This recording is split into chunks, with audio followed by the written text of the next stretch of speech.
మన భారతదేశ సర్వోన్నత న్యాయస్థానం సుప్రీంకోర్టులో ఒక సంఘటన జరిగింది.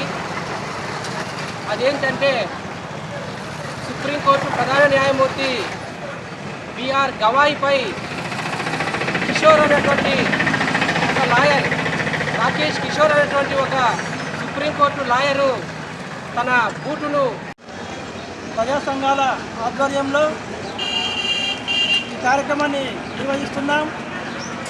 మొన్న న్యాయమూర్తిపై జస్టిస్ గవాయిపై జరిగిన దాడికి నిరసనగా ఈరోజు ప్రజా సంఘాలుగా మేము ఈ కార్యక్రమాన్ని నిర్వహిస్తున్నాం.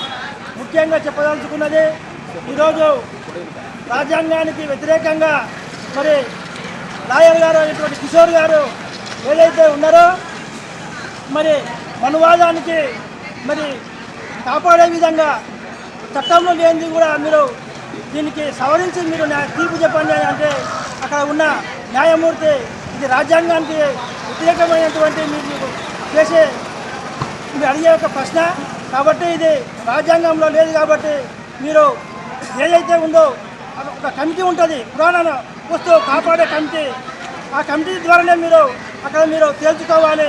ఇక్కడ రాజ్యాంగ ప్రకారంగా ఇక్కడ మీరు వేసిన పిటిషన్ ఏదైతే ఉందో అది సరైనది కాదు అని న్యాయమూర్తి చెప్పడం జరిగింది.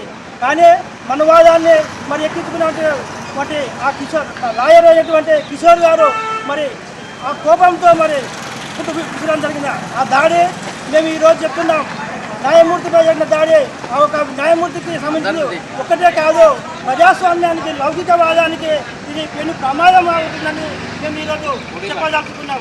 కాబట్టి ఏదైతే ఉందో ఆ దాడిని మేము ఈరోజు ప్రభుత్వము న్యాయవాది అయినటువంటి కిషోర్ పైన కూడా చర్య తీసుకొని మరి అక్కడ జరిగినటువంటి న్యాయమూర్తిపై జరిగినటువంటి దాడి ఏదైతే ఉందో వాళ్ళు కేసు ఇవ్వకుండా కూడా సుమోటో కేసుగా ఈరోజు ప్రభుత్వమే తీసుకొని ఆయనపై చర్య తీసుకోవాలని మేము ఈరోజు మేము చెప్పదలుచుకున్నాం.